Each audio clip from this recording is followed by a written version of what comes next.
आज मैं आपके सामने यूमिको नाम की एक जापानी मूल की लड़की जो कि इस समय अमेरिका में डॉक्टर है, उनके केस का ज़िक्र करने जा रही हूँ। जब इस केस को आप गहराई से समझेंगे तो आपको एक बहुत ही खूबसूरत चीज़ सीखने को मिलेगी। आपको समझने को मिलेगा कि हम लोगों की नज़र, हम लोगों का फोकस कितना महत्वपूर्ण है, वो कहाँ है, ये चीज़ किस हद तक मायने रखती है। आपके पास जो चीज़ नहीं है, आपका सारा का सारा ध्यान, आपका मन उसी चीज़ की तरफ केंद्रित करता है, क्योंकि मन का स्वभाव ही ऐसा है, वो अभाव की तरफ ही केंद्रित होता है। और जब आपका फोकस अभाव की तरफ होता है तब कितनी गड़बड़ हो जाती है। क्यों? क्योंकि यूमिको के केस से आपको यही सीखने को मिलेगा कि आज की यूमिको जो कि अमेरिका में डॉक्टर है, जिसका जापान में बचपन गुजरा, बड़ा खूबसूरत गुजरा, अच्छी परवरिश, अच्छा रहन सहन, अच्छा खान पान, सब अच्छा, लेकिन फिर भी उसका जो फोकस था हमेशा, क्योंकि हम सबकी लाइफ ऐसे ही होती है, हम सबकी लाइफ कभी संपूर्ण तो होती नहीं ना, कभी कुछ नहीं है, कभी कुछ नहीं है। तो उसका जो फोकस था, सब कुछ बेहतरीन होते हुए भी कितने लोग होंगे जो तरसते होंगे कि काश वो भी अमेरिका में डॉक्टर होते, या यूमिको जैसी एक अच्छे माता पिता, अच्छा परिवार उन्हें मिला होता। लेकिन यूमिको की नज़र सिर्फ और सिर्फ उन चीज़ों पर रहती थी जो उसके पास नहीं है। ये अकेली यूमिको की कहानी नहीं है, ये हम सबकी है। यूमिको तो एक माध्यम है जिसकी कहानी मैं आपके साथ शेयर कर रही हूँ, जिससे हम अपनी लाइफ का एनालिसिस करके समझ सकते हैं कि हम कहाँ क्या गलती कर रहे हैं। अब यूमिको तो खुशकिस्मत थी, क्योंकि वो अमेरिका में ही डॉक्टर थी, तो उसकी मुलाकात डॉक्टर विस से हुई और उसने पास लाइफ रिग्रेशन का फ़ैसला लिया और उसने भी ग्रुप सेशन ही अटेंड किया। तो वो बताती हैं कि जो उन्होंने देखा अपने रिग्रेशन में कि कोई बहुत ही पुराना वक्त वो नहीं बता पाई, लेकिन वो लंदन में अपने आप को बड़ी गरीबी की सी अवस्था में देख रही थी। वो देख रही थी कि वो एक बच्ची है, छोटी सी बच्ची 9-10 साल की, और अपने 6 भाई बहनों में सबसे बड़ी हैं और बहुत छोटी उम्र, महज 10 साल की हैं। लेकिन 10 साल की उम्र में वो अपने भाई बहनों की बड़ी बहन कम और माँ ज़्यादा हैं, क्योंकि धन का अभाव है, तो उनकी माँ हमेशा काम की तलाश में घर से बाहर ही रहती है और घर को, बच्चों को संभालने की सारी जिम्मेवारी यूमिको के कंधों पर है। यूमिको खुद भी बच्ची है, लेकिन फिर भी वो अपने छोटे भाई बहनों को कैसे तैसे करके संभाल रही है।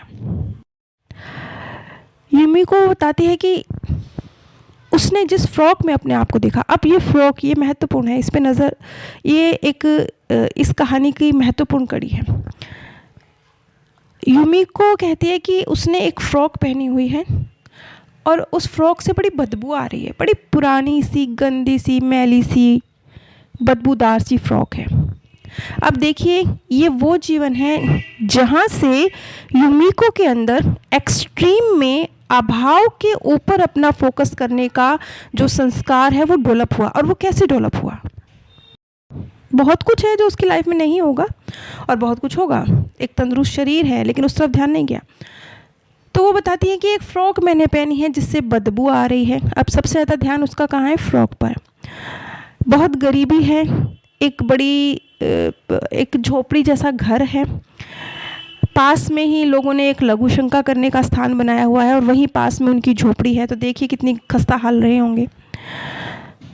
तो यूमिको के पास कपड़े धोने का साबुन नहीं होता, तो वो अपनी ड्रेस को हमेशा पानी से धोकर, सुखाकर फिर पहन लेती है और इस कारण से उसकी फ़्रॉक से हमेशा बदबू आती है।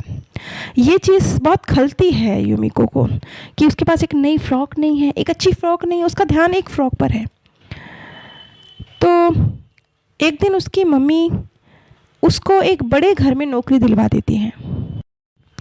यूमिको जो कि अभी बच्ची है, लेकिन वो मजबूर है, उसके पास ना करने की गुंजाइश ही नहीं है। उसे पता है कि कम से कम इस घर में मुझे रोटी तो मिलेगी, तो वो उस घर में काम करने के लिए मजबूर है। उस घर में जाकर, वो एक रईस औरत का घर है, उस घर में जाकर उसने पहली बार साबुन देखा कि साबुन कैसे होता है। अब देखिए, यूमिको बच्ची है, उसका मन कहाँ अटका है? फ्रॉक पर, साबुन पर। अब उस घर में काम करते हुए उसने कुछ दिन गुजारे, लेकिन उस घर की जो मालकिन है उसका व्यवहार बिल्कुल अच्छा नहीं है। वो बहुत ज़्यादा लालची और झगड़ालू प्रवृत्ति की महिला है और उसका व्यवहार युमिको के प्रति बिल्कुल सही नहीं है। इससे परेशान होकर युमिको ने उस घर से भागने का फ़ैसला लिया और वो उस घर से भाग भी गई। लेकिन उस घर से भागकर भी उसने बस दर दर की ठोकरें ही खाई, क्योंकि वो वापस घर नहीं जा सकती थी। एक तो माँ का डर कि बड़ी मुश्किल से एक नौकरी मिली, तूने उसे कैसे छोड़ा, ऊपर से आगे उस घर में भी उसके लिए कुछ नहीं था, वहाँ भी रोटी नहीं थी, तो उसने वापस घर जाने का फ़ैसला नहीं लिया। वो दर दर ऐसे ही ठोकरें खाती रही। ऐसे ही सड़कों पर भटकते भटकते कुछ ही सालों में, मतलब छोटी सी आयु में, 15, 16, 17 वर्ष की आयु में, छोटी सी आयु में उसकी मृत्यु हो गई। और जिस समय उसकी मृत्यु हुई तब भी वो एक यतीम की तरह थी। कोई परिवार नहीं था उसके आसपास, अपने नहीं थे, माँ नहीं, भाई बहन नहीं, कोई नहीं। एक सड़क किनारे उसकी मौत हुई यतीमों की तरह, कोई पूछने वाला नहीं। वो अपने पास्ट लाइफ का ना एक दृश्य याद करती हैं। वो कहती हैं कि एक बार उनके हाथ में एक साबुन का टुकड़ा आया और पहली बार उन्होंने अपने छोटे भाई की नैपी को उस साबुन के टुकड़े से साफ़ किया। जब उन्होंने अपने छोटे भाई की नैपी को साबुन के टुकड़े से साफ़ किया तो उनके चेहरे पर ऐसी मुस्कुराहट थी, इतनी शांति थी युमिको के चेहरे पर, जैसे उसे साबुन का टुकड़ा ना मिला हो, कोई केक का टुकड़ा मिल गया हो। युमिको का ये जो रिग्रेशन था ये बहुत छोटा था, बस इन्हीं कुछ चंद एक से दृश्य थे जिसके साथ उसका ये रिग्रेशन ख़त्म हो गया। लेकिन उसका लाइफ लेसन भी तो यही था ना, आज की दिक्कत भी तो यही थी। सारा फोकस कहाँ है? अभाव पर, जो चीज़ नहीं है वहाँ।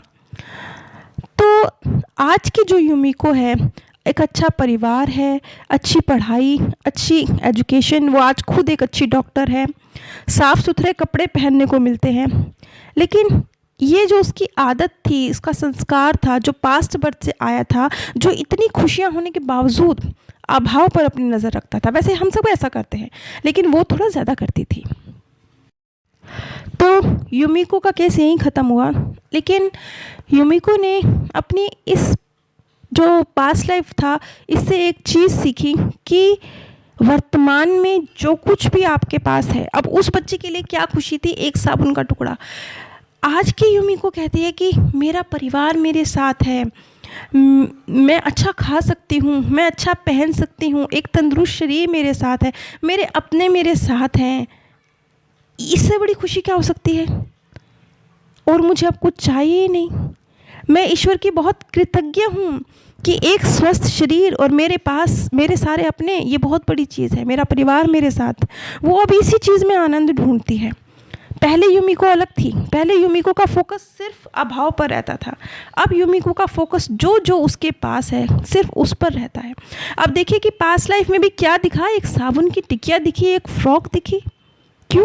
क्योंकि वही तो मन अटका हुआ था, इतनी मामूली सी चीज़ पर ही तो मन अटका हुआ था।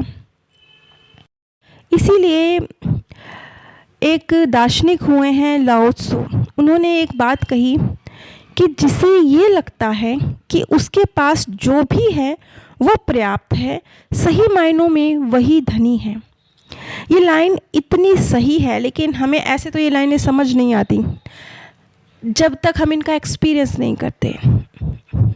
लाओ त्सु की ये लाइन कितनी सही है, इसे आप तभी महसूस कर पाएंगे जब आप इसे जी कर देखेंगे। एक और महिला थी, उनका नाम था टोंग। उन्होंने भी अपनी जो एक्सपीरियंस है, ये एक्सपीरियंस उनका अकेलेपन से जुड़ा हुआ है, क्योंकि बिना साथी के उन्होंने अपने कई जीवन गुजारे। वो किस तरीके से उनकी आज की लाइफ पर इफ़ेक्ट कर गया, क्या संस्कार था जो एक लड़की पास्ट लाइफ से लेकर अपने इस बर्थ में आई, जिसने उसके इस बर्थ पर असर डाला। टोंग के इस केस का जिक्र मैं अगली कड़ी में करूँगी। लेकिन युमिको के इस केस से हम कितना कुछ समझ सकते हैं, सीख सकते हैं। अगर आज और अभी आप उन चीज़ों पर अपनी नज़र डालेंगे जो आपके पास हैं, तो यकीन मानिए उसी मोमेंट, उसी पल, बहुत दूर जाने की ज़रूरत नहीं है। थोड़ा सा 5 मिनट सिर्फ खोजबीन कीजिए अपने आसपास जो आपको अवेलेबल है, जो चीज़ें आपके करीब हैं, आपका परिवार, आपका एक शरीर, भोजन, छत, सोने के लिए बिस्तर, ये जो छोटी छोटी चीज़ें आपको अवेलेबल हैं, जो बहुत से लोगों को अवेलेबल नहीं हैं, जब आप इन चीज़ों पर अपनी नज़र डालेंगे तो उसी पल आपको शांति का एहसास होगा। ये इस एहसास को पाने के लिए बहुत लंबा, इस चीज़ को एक्सपीरियंस करने के लिए कोई बहुत लंबे वक्त की ज़रूरत नहीं है। ये विचार के साथ पल पल प्राप्त होने वाला एक्सपीरियंस है। नीचे डिस्क्रिप्शन बॉक्स में मैंने आप सभी के साथ अपने second channel path of happiness का लिंक शेयर किया है। अगर आप मृत्यु के बाद की दुनिया के विषय में जो सत्य जानकारी पर आधारित, लोगों के अनुभवों पर आधारित जानकारी है वो प्राप्त करना चाहते हैं तो कृपया मेरे दोनों चैनल पाथ ऑफ पीस और पाथ ऑफ हैप्पीनेस पर ज़रूर विजिट कीजिए। आप सभी पर परमात्म सौंदर्य, प्रेम और आनंद सदैव बरसता रहे। आप